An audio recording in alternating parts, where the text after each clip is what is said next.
ये parcel scan machine में डाल दो।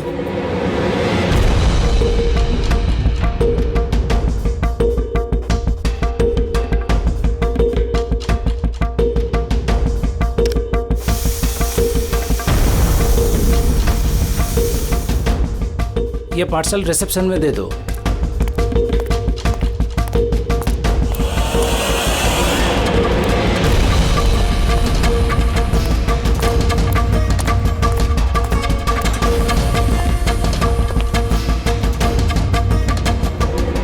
ये लीजिए।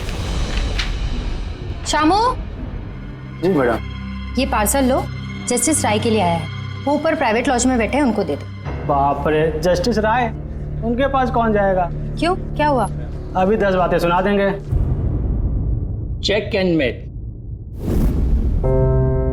राय, शतरंज खेलना भूल गए?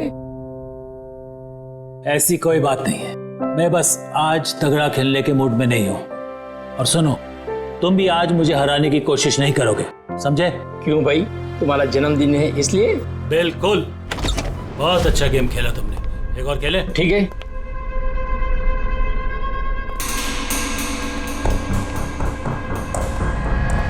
हेलो सर, राय सर। क्या है? हैप्पी बर्थडे सर, आपके लिए पार्सल आया। ठीक है, रखो इधर, रखो इधर आओ। अब क्या हुआ सर? ये लो। Thank you sir, thank you very much sir. Happy birthday sir. कुछ चाहिए तो बोलिएगा सर। ठीक है। उसने सोचा भी नहीं होगा डांट की जगह टिप मिलेगी।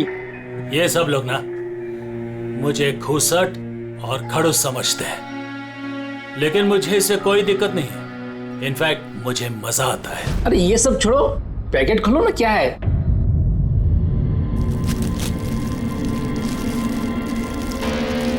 ये है क्या?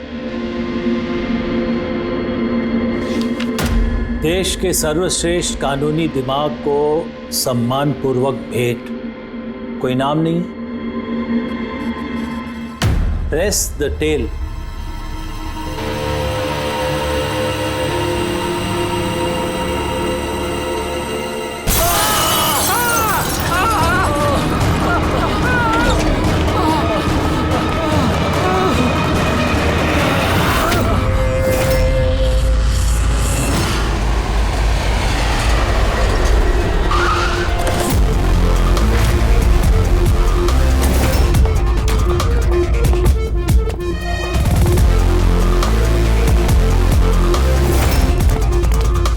आपने कहा था बॉम्ब ब्लास्ट हुआ? हाँ सर, लॉन्च में सर। वो दोनों वहीं थे सर।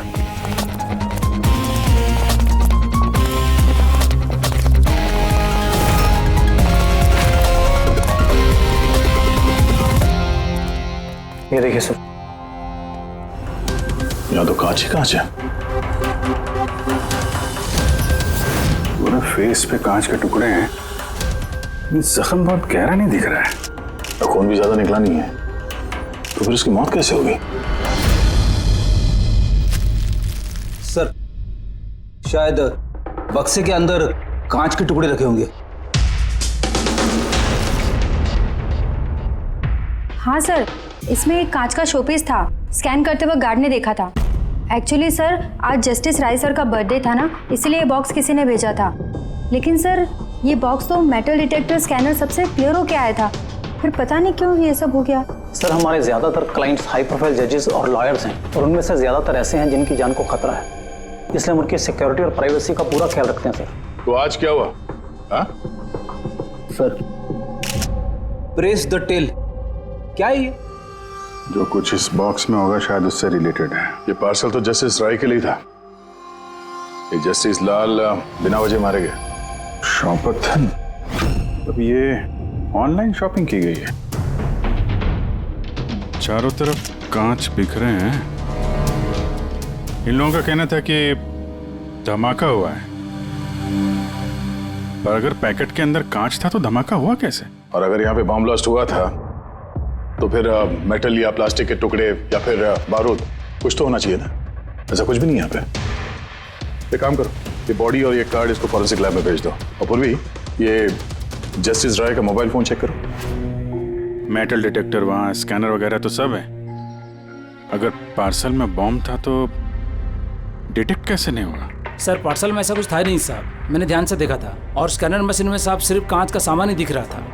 अच्छा, इस स्कैनर की फुटेज स्टोर तो होती होगी? हाँ सर, फुटेज 24 घंटे तक सेव रहती है और उसके बाद अपने आप डिलीट हो जाती है। ओके, वो फुटेज देख सकते हैं हम लोग?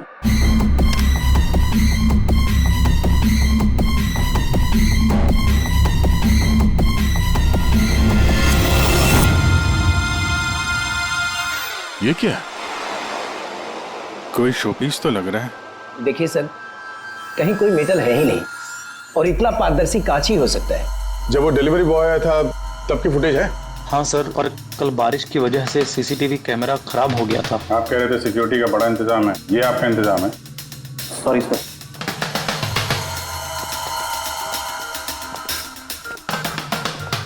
अब दे के हमारे पास यही एक सुराग बचा है, वो कुरियर आईडी बस।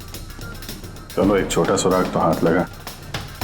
बाकी फॉरेंसिक लैब में साड़ों के साथ भी कुछ ना कुछ जरूर ढूंढ निकालेंगे।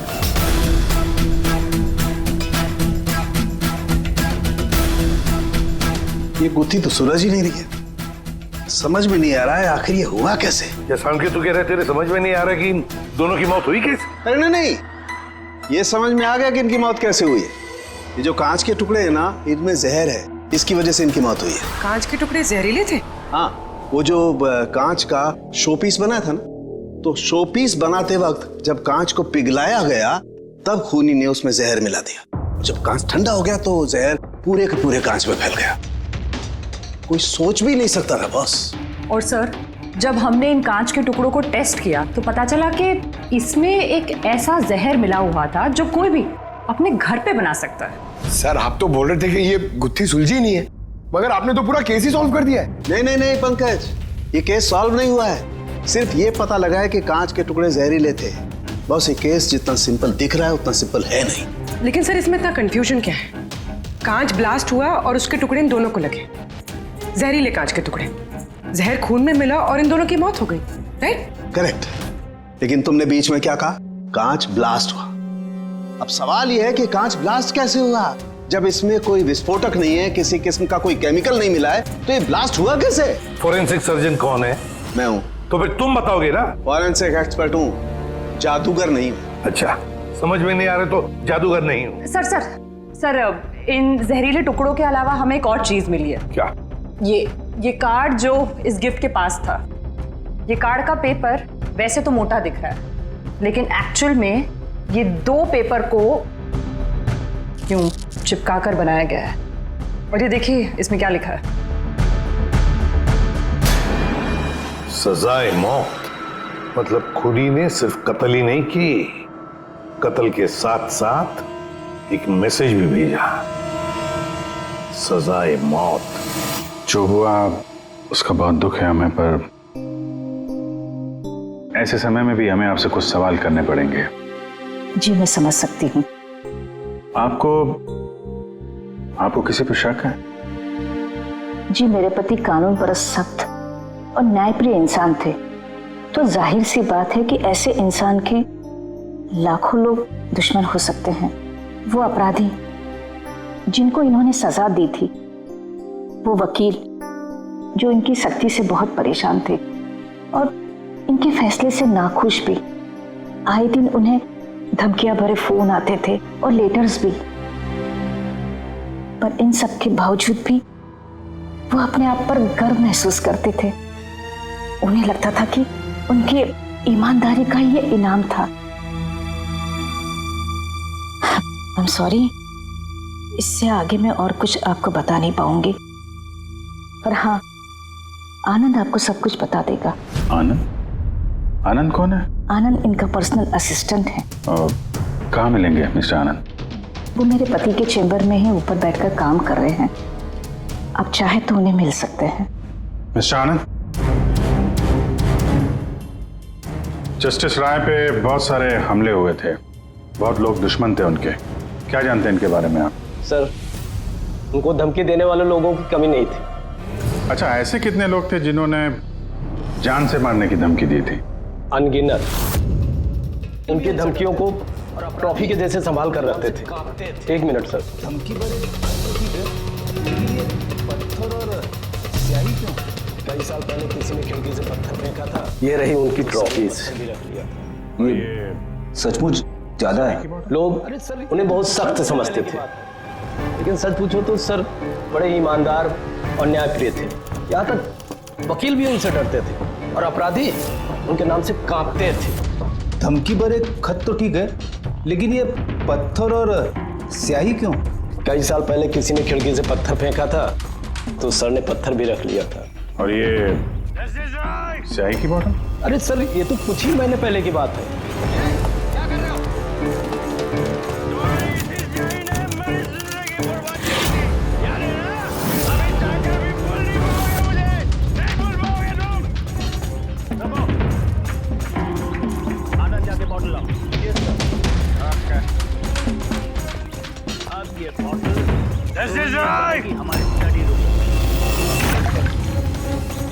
क्या कर रहे हो? तुम्हारी इसी स्याही ने मेरी जिंदगी बर्बाद की थी, याद है ना? अभी चाहकर भी भूल नहीं पाओगे मुझे, नहीं भूल पाओगे तुम। जिन लोगों ने सबकी डिटेल चाहिए। आनंद जाके बॉटल लाओ। ये सर अब ये बॉटल सोवेनियर बनेगी हमारी स्टडी रूम में। कमल को इस हरकत की वजह से फिर से जेल हुई, शायद अब भी जेल में ही हो। ये सारी चीजें अपने कब्जे में ले लो। और मिस्टर आनंद, जज साहब को जिन जिन लोगों ने धमकी दी है सबकी डिटेल चाहिए हमें, सबकी लिस्ट चाहिए। यार वीरेन प्लीज यार एक बार फिर से पता करो यार, शायद कुछ पता चल जाए। सर जब ये पॉसिबल है ही नहीं तो पता चलेगा कैसे? देखिए आप सिर्फ मुझे कांच के टुकड़े दिखा रहे हैं, ना इसमें बारूद है, ना केमिकल है, ना कोई मेटल और कोई विस्फोटक पदार्थ भी तो नहीं है इसमें कि हमें पता चल सके कि ये ब्लास्ट की वजह क्या है। यार वीरेन वहां पर जो कुछ था वही दूंगा ना, वहां पर सिर्फ कांच के टुकड़े थे और कुछ नहीं था। तो सर ये बॉम्ब ब्लास्ट है ही नहीं, क्योंकि दुनिया में ऐसा कोई भी बॉम्ब नहीं बना है जो सिर्फ कांच के टुकड़ों से बना हो।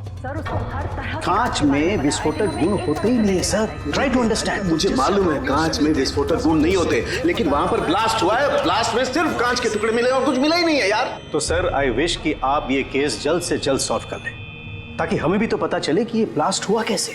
सर आप लोग कांच के गुणों के बारे में बात कर रहे हैं ना? मैं ऐसी किसी को जानती हूँ जो हमारी हेल्प कर सकती है। ग्रेट सर उसको हर तरह के कांच के बारे में पता है। आई थिंक हमें एक बार उससे मिल लेना चाहिए। मिलते हैं तारिका, तुम जिससे कहोगी उससे मिलते हैं। बस मुझे सिर्फ ये पता करना है कि आखिर ये ब्लास्ट हुआ कैसे।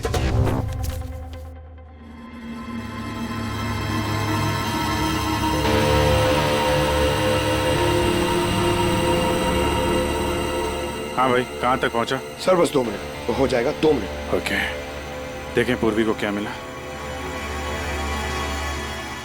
फोन से कुछ पता चला राय साहब के? हाँ सर, कुछ अजीब से मैसेजेस मिले हैं जस्टिस राय और जस्टिस लाल के बीच।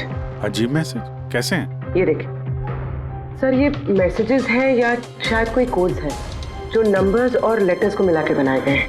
ये देखिए सर, ये मैसेजेस जस्टिस राय ने जस्टिस लाल को 2 बार भेजे, एक बार 3 महीने पहले और दूसरी बार सिर्फ 1 महीने पहले। अब या तो ये इन दोनों दोस्तों के बीच का कोई सीक्रेट कोड है या तो फिर कोई ऐसी खास बात है जो जस्टिस राय जस्टिस लाल को बताना चाहते हैं। एक काम करो, ट्राई करो डिकोड करने के लिए, देखो कुछ पता चलता है क्या। हाँ, ये लिस्ट पूरी हुई? हाँ सर, जस्टिस राय के पीए आनंद ने जो हमें धमकियों के बारे में बताया था सर, उस हिसाब से हमने ये 3 सस्पेक्ट की लिस्ट बनाई है। 3 भागों में क्यों, क्या है? अब यहाँ पे जितने लोग हैं इनमें से सभी लोगों ने कभी ना कभी जस्टिस राय को धमकी दी है और इनमें से ज्यादातर लोग जेल में भी है। लेकिन ये वनेश, ये एक मर्डर के केस में अंदर गया है और बाद में इसकी दिमागी हालत ठीक नहीं है, इसलिए इसे रिहा कर दिया गया। और ये कमल जी, इन्होंने जस्टिस राय पे स्याही फेंकी और इस जुर्म में इन्हें अंदर कर दिया गया। फिलहाल ये कहाँ पर है उसकी कोई जानकारी नहीं है। सर ये दूसरी लिस्ट जो है इसमें से ये 3 लोगों को सजाए मौत दी हुई है सर जस्टिस ने, और ये अभी भी जेल में अपनी सजा काट रहे हैं। 3, ये चौथा, ये कौन है? सर ये है किशोर जी, इनके बेटे को जस्टिस ने 3 साल की सजा दी थी सर, और न्यूज़ में एक आर्टिकल आई थी कि ये सजा ज़्यादा देने की जरूरत नहीं थी और इस वजह से वो शायद डिप्रेशन में होगा और उसने अपनी आत्महत्या कर ली सर। तो इस किशोर के पास अच्छी खासी वजह है बदला लेने की। और ये है धवन, ये एक वकील है पेशे से और अजीब बात यह है कि पिछले साल इसने जस्टिस राय के कोर्ट में बहुत सारे केसेस लड़े, पर वो एक भी जीत नहीं पाया, सारे हार गए। तो कहीं ये हारा हुआ वकील बदला लेने के चक्कर में राय साहब को, हाँ ये भी हो सकता है कि ये कोई काबिल वकील ही ना हो। तो अब कुल मिला के हमारे पास बचते हैं 4 सस्पेक्ट। एक ये कमल, वनेश, किशोर और धवन। सर, गिफ्ट भेजने वाले का पता चल गया। वो गिफ्ट कमल ने भेजी थी और शॉपेथॉन वालों ने कुरियर की आईडी से पता किया है। तो उनके पास उसका एड्रेस तो होगा ना? नहीं सर, एड्रेस का तो पता नहीं चला। कोई बात नहीं, कमल जिस जेल में था वहां से पता चल जाएगा, वहां चलते हैं। सॉरी ऑफिसर, लेकिन हमें उसे 1 महीना पहले ही छोड़ना पड़ा। जज पे हमला किया था, इतनी जल्दी छूट गया? 1 मिनट, आपने कहा कि उसे छोड़ना पड़ा, लेकिन क्यों? उसकी तबीयत की वजह से, क्योंकि सालों से उसको नशे की लत थी। 7 साल पहले वो एक केस में पकड़ा गया था, वहां उसने पीना छोड़ दिया, लेकिन जेल से छूटने के बाद फिर उसने पीना शुरू कर दिया, इसलिए उसका पूरा लीवर खराब हो चुका था। ये भी तो हो सकता है कि उसने लीवर खराब होने का बहाना किया हो। नहीं नहीं सर, हमने डॉक्टर से कंफर्म करके उसे छोड़ा था। अच्छा, उसका एड्रेस तो होगा ना आपके पास, वो दे दीजिए। एड्रेस तो है, लेकिन मुझे लगता है वो वहाँ नहीं मिलेगा, वो हॉस्पिटल में ही मिलेगा, क्योंकि उसे जल्द से जल्द लीवर ट्रांसप्लांट करने की जरूरत थी। लेकिन जहाँ तक मुझे पता है कि शराब के आदी लोगों को लीवर ट्रांसप्लांट की इजाज़त नहीं मिलती है। मिलती है, अगर शराबी कम से कम 6 महीने तक शराब ना पिए तो, और यहाँ जेल में तो मिलने से रही, इस बिना पे हमने उसको permission they the. Okay sir, thank you. अगर ऐसा है तो अपनी जान बचाने के लिए उसने कहीं ना कहीं किसी हॉस्पिटल में रजिस्ट्रेशन तो करवाया ही होगा। एग्जैक्टली। और ये कोई छोटा मोटा इलाज तो है नहीं जो कहीं भी हो जाए। शहर में गिने चुने हॉस्पिटल है जहाँ पे ट्रांसप्लांट हो सकता है, वहीं ढूंढते हैं इस कमल को। अरे तारिका, ये तुम कहाँ ले आए भाई मुझे? मैंने तो सोचा तुम किसी ग्लास फैक्ट्री में लेके जाओगी। बट एनीवे, ये जो कुछ भी है ना, है बड़ा खूबसूरत। शुक्रिया। आप sir, she is my friend Vivian. ये ब्यूटीफुल आर्ट गैलरी इसी की है। ये ऐसे खूबसूरत आर्ट पीसेस बनाती रहती हैं, और कांच के भी। And Vivian, he is doctor Salunkhe. Hello. अच्छा यार, वी नीड योर हेल्प। हमें कांच और कांच की चीजों के बारे में इंफॉर्मेशन चाहिए, एक मर्डर मिस्ट्री सॉल्व करने के लिए। श्योर। अच्छा विवियन, ये सारी चीजें आप ही ने बनाई हैं? जी। ऑब्वियसली आप ही ने बनाई होंगी, लेकिन कैसे? बहुत आसान है। वैसे तो ज़्यादातर चीज़ें कांच को पिघलाकर बनी है। प्रोपेन टॉर्च से कांच पिघलाया जाता है और उसी पिघलाए हुए कांच को मनचाहा आकार दे दिया जाता है। अच्छा हाँ, ये एक एक्सरे इमेज है कांच के शोपीस का, लेकिन सरप्राइजिंग बात यह है कि ये पूरा ब्लास्ट हो गया। Do you think it's possible? इसका आकार तो बूंद जैसा है, लेकिन समझ में नहीं आ रहा कि ये है क्या। विवियन, एक बार जरा फिर से देखो गौर से, शायद कुछ ऐसी चीज हो जो तुमने अभी तक देखी नहीं। एक मिनट, इसकी नोक देख रहे हैं आप लोग? ये जानबूझकर बनाई हुई तो नहीं लगती। I mean, जिसने भी इसे बनाया है उसने कांच को पिघलाकर बहुत जल्दी उसे ठंडा कर दिया है, बिल्कुल तुरंत, जिससे कि ये कांच का आकार न केवल बूंद के जैसा रह गया है, बल्कि इसकी नोक पतली, लंबी और नाजुक हो गई है। Thank you so much for your help. कांच को पिघला करके ठंडा कर दिया गया, तुरंत तुरंत, जैसे वो बूंद बनी। My God. तारिका, हमें लैब में चलना है तुरंत, फौरन। और हाँ, वो विवियन, हमें आपकी वो प्रोपेन टॉर्च चाहिएगी प्लीज। किशोर, धवन, भुवनेश, अब तीनों को जस्टिस राय के खून के सिलसिले में यहां बुलाया गया है। मर गया? बड़ा भगवान बनता था, लोगों के जिंदगियों का फैसला करता था। चलो अच्छा है, अब मर गया। सर, इसे देख के तो लगता है कि ये दिमागी हालत से ठीक नहीं है। हो सकता है नाटक कर रहा हो। असाइलम की अटेंडेंस स्लिप है इसकी।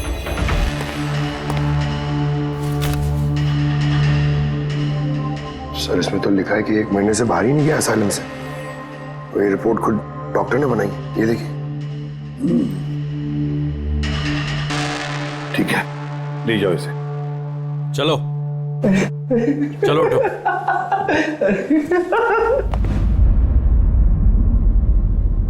खुश तो आप भी होंगे ना जस्टिस राय की मौत से? देखिए, मैं मानता हूं कि मेरे बेटे ने गलती की थी, गलत संगत में पड़ गया था वो, लेकिन न तो उसका गुनाह इतना बड़ा था और न ही उसकी उम्र कि उसे माफ न किया जा सके। और फिर अगर सजा देनी ही थी तो कम सजा दी जा सकती थी उसे, लेकिन जस्टिस राय ने ऐसा कुछ नहीं किया, जिसकी वजह से आपके बेटे ने आत्महत्या कर ली। जी। और आप जस्टिस राय को उसका जिम्मेदार मानते हैं? बिल्कुल मानता हूं, और मैं खुद को भी जिम्मेदार मानता हूं। शायद मेरी अपनी परवरिश में कोई कमी रह गई थी।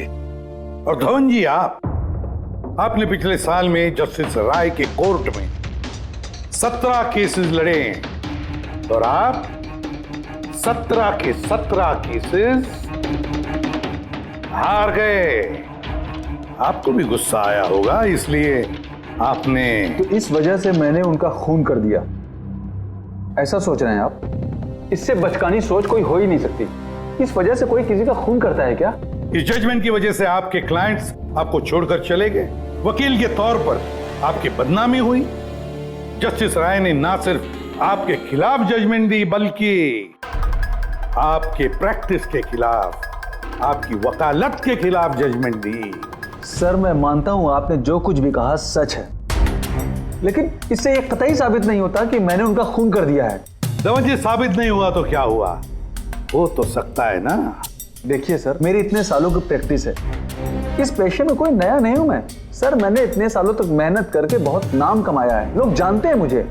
और सर, जिस वक्त जस्टिस राय का खून हुआ, उस वक्त मैं कहां था, क्या कर रहा था, किसके साथ था, इन सब बातों का ब्यौरा दे सकता हूं मैं, वो भी गवाहों और सबूतों के साथ। एक बात मत भूलिए धवन जी, खून एक पार्सल की वजह से हुआ है, और जिस वक्त खून हुआ उस वक्त खूनी वहां पर मौजूद नहीं था, समझे आप?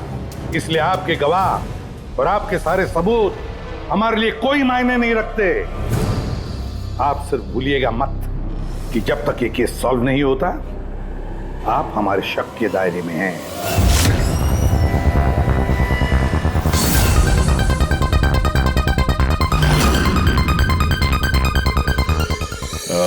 Doctor Puneet? Yes sir, that's doctor Puneet. Thank you. Doctor Puneet, हम लोग सीआईडी से हैं, आपसे फोन पे बात हुई थी कमल के बारे में। जी हाँ, मुझे याद है। दरअसल कमल हमारे लिवर ट्रांसप्लांट की लिस्ट में है और हम उसके लिए सही डोनर का इंतजार कर रहे हैं। और एक बात अच्छी है कि उसने शराब पूरी तरह से छोड़ दी है, वरना हम ये ऑपरेशन नहीं कर पाते। तो आपके पास इस कमल का एड्रेस तो होगा? जी, एड्रेस तो नहीं है।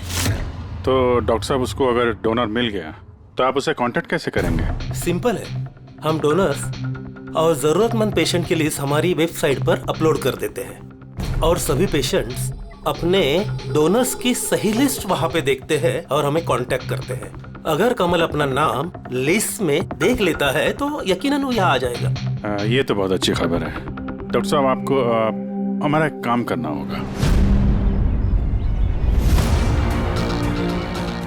पिघले हुए गरम गरम कांच को तुरंत ठंडा करना है, तुरंत। और पानी से ज्यादा अच्छा ये काम और कौन कर सकता है?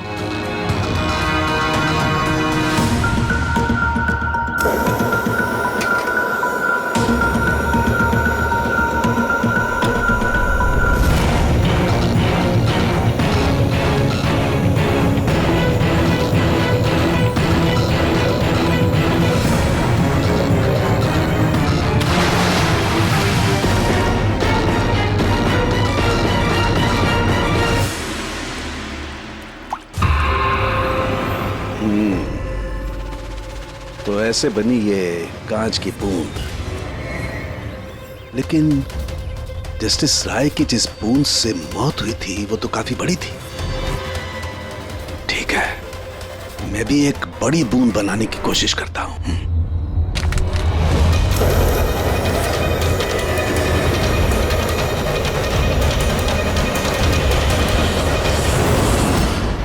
ये कोड्स आखिर है क्या? कुछ पता ही नहीं चला। My God!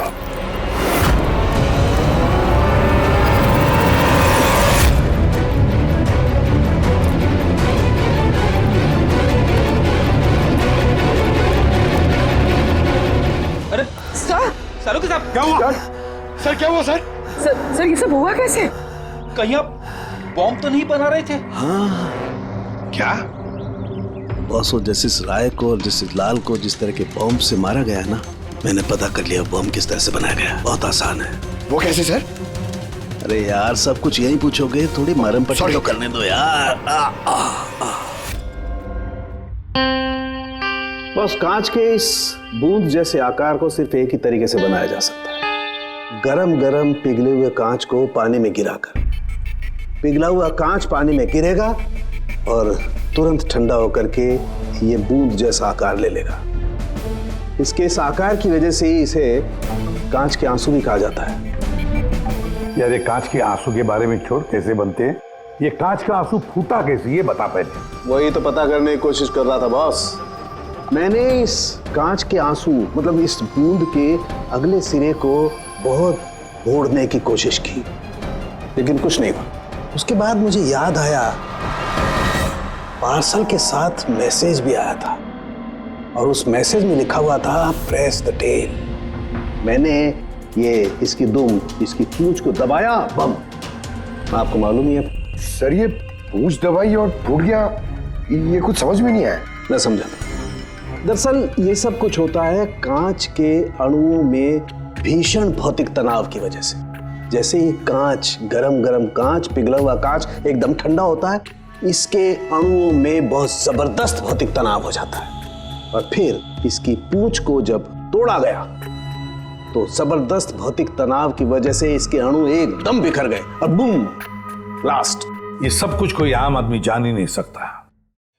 इसे जानने के लिए भौतिक विज्ञान की अच्छी खासी जानकारी होना बहुत जरूरी है। यानी कातिल कोई ऐसा है जो ये सब अच्छी तरह से जानता है। डॉक्टर पुनीत अपनी केबिन में है? हाँ सर है। Thank you. डॉक्टर साहब मेरे लिए डोनर मिल गया? हाँ, कब है मेरा ऑपरेशन, कब कर सकते हैं? वो अभी हम आपका ऑपरेशन नहीं कर सकते क्योंकि आपके लिए सही डोनर नहीं मिला है। ऐसे कैसे हो सकता है डॉक्टर? मेरा नाम लिस्ट में सबसे पहले था।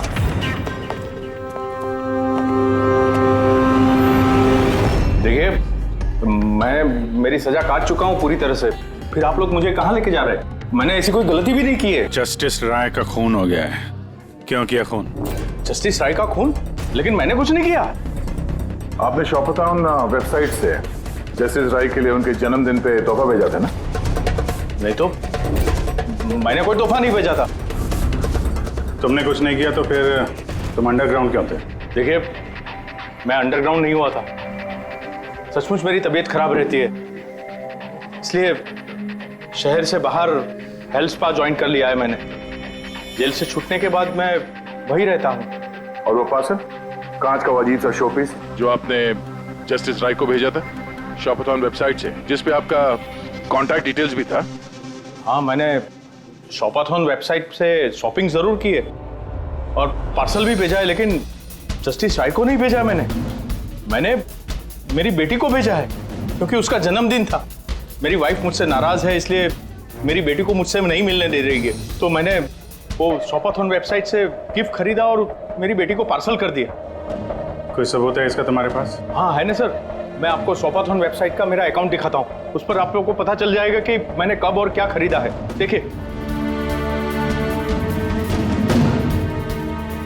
ठीक है।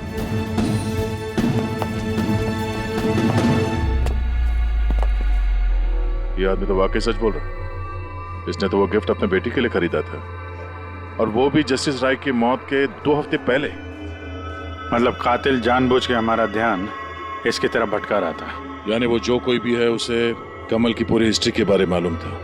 उसने उसके घर से वो पार्सल का डब्बा चुराया, उसमें कांच का सामान रखा और किसी तरह से जस्टिस राय तक पहुंचा दिया। कातिल वही है जिसने ये पार्सल जस्टिस राय तक पहुंचाया।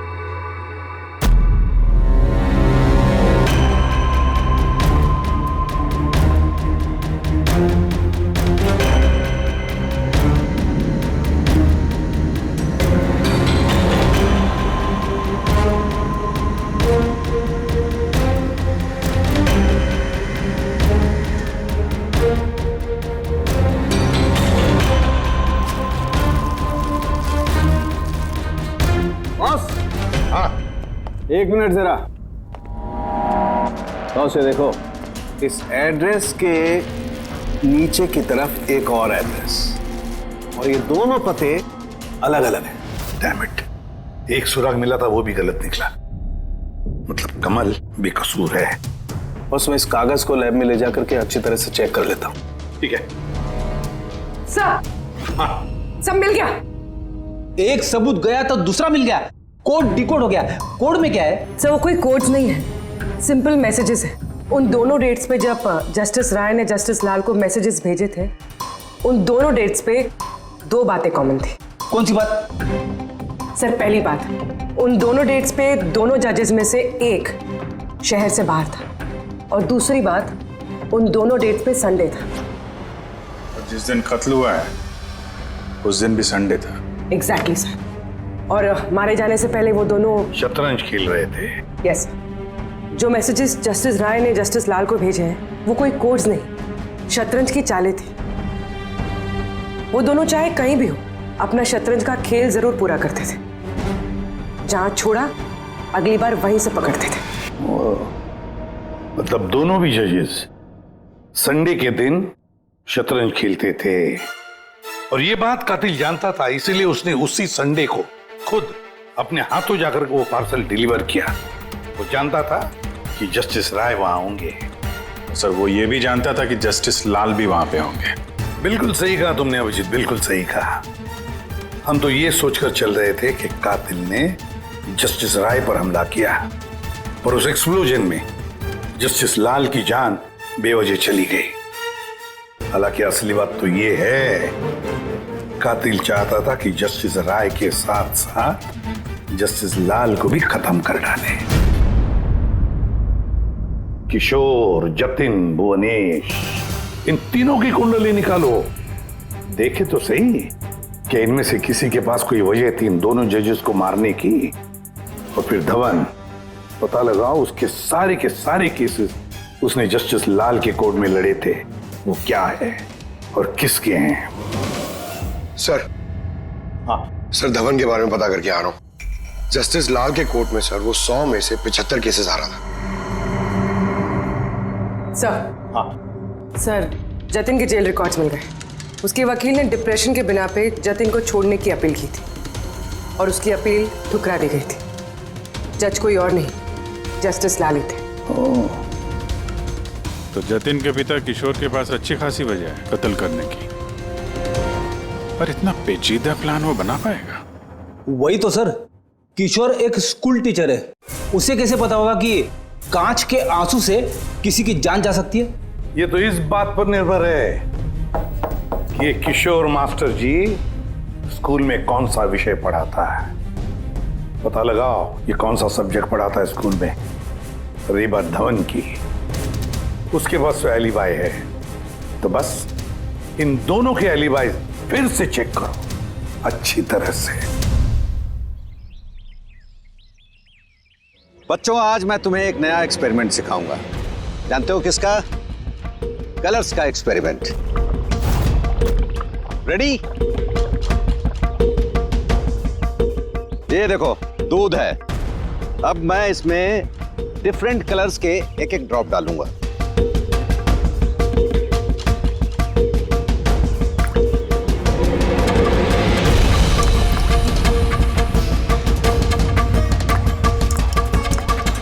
Now come here.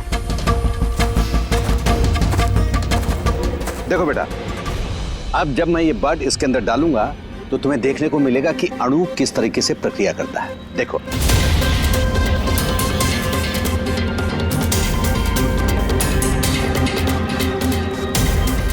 देखा? इसे कहते हैं विज्ञान का जादू। कमाल है। नहीं, मैं आपके प्रयोग की बात नहीं कर रहा हूं, आपके बारे में बात कर रहा हूं। आपने कभी बताया नहीं कि आप विज्ञान पढ़ाते हैं? आप लोग यहाँ, मैं तो बस वो प्राथमिक विज्ञान पढ़ाता हूँ। आपने बच्चों को वो कांच के आंसू वाला प्रयोग दिखाया नहीं? कैसे पूंछ दबाते ही ब्लास्ट हो जाता है। हाँ? आप क्या बात कर रहे हैं? मुझे नहीं पता। आपको सब पता है। अब जरा इन बच्चों को जाने के लिए कहिए। बच्चों, आज के लिए छुट्टी, बाकी की पढ़ाई कर जाओ तुम लोग। सर को पहचानते हैं आप?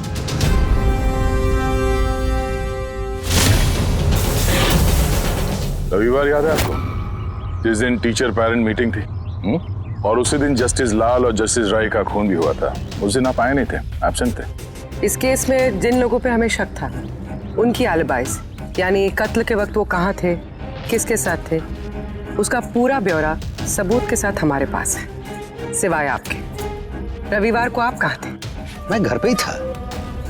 मेरी तबीयत नहीं ठीक थी, इसलिए मैं जा नहीं पाया। झूठ, आप घर पे नहीं, क्लब हाउस में थे।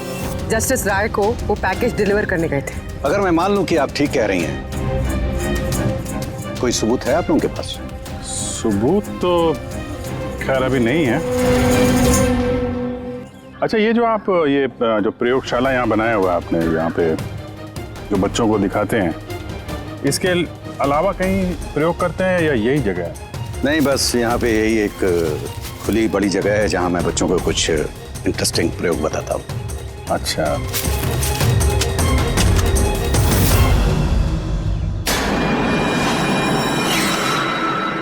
सर आप अंकल? अरे आप लोग वहां कहाँ जा रहे हैं?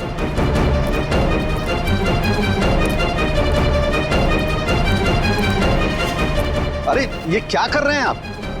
प्रोफेसर साहब, आपको सबूत चाहिए था ना, वही ढूंढ रहे हैं। सर, पहचान रहे ना इसे आप? ये तो एक टुकड़ा है, ऐसे बहुत सारे टुकड़े यहाँ मिलेंगे अगर यहाँ पे आसपास खोदा गया तो। ये आपको भी पता है। ये कोई साधारण कांच के टुकड़े नहीं है डॉक्टर साहब।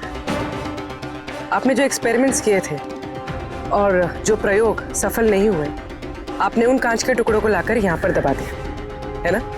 अभी आप सच बोलेंगे कि इस कांच को हम जाके टेस्ट करें? क्योंकि अगर इसने टेस्ट किया तो इसमें वो जहर जरूर मिलेगा। हाँ, मैंने ही उन दोनों को मारा है, क्योंकि उन दोनों ने मिलकर के मेरे बेटे को मारा है। मैंने उसी वक्त ठान लिया था कि इन दोनों से अपने बेटे की मौत का बदला लूंगा मैं।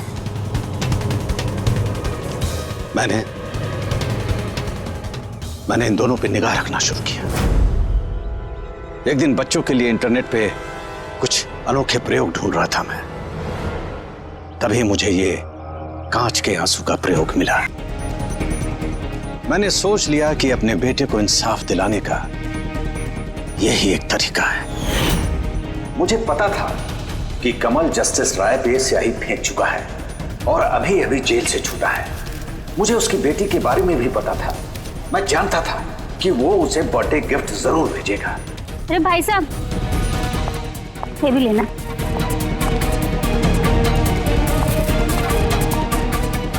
बस उसी गिफ्ट का डब्बा मैंने वहां से उठा लिया और अपने प्लान को अंजाम दिया। मैंने उसे बहुत सावधानी से पैक किया।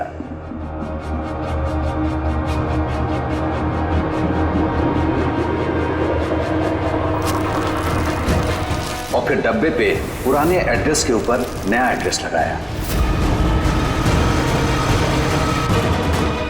फिर मैंने उन दोनों की मौत का सामान वहां पहुंचा दिया। मुझे जो करना था मैंने कर दिया। मैंने उन दोनों से अपने बेटे की मौत का बदला ले लिया, उसे इंसाफ दिला दिया।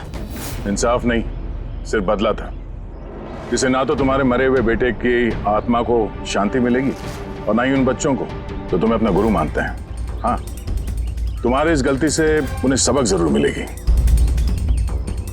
अपनी बची हुई जिंदगी जेल में काटते हुए शायद आप भी अपना सबक सीख ही लेंगे।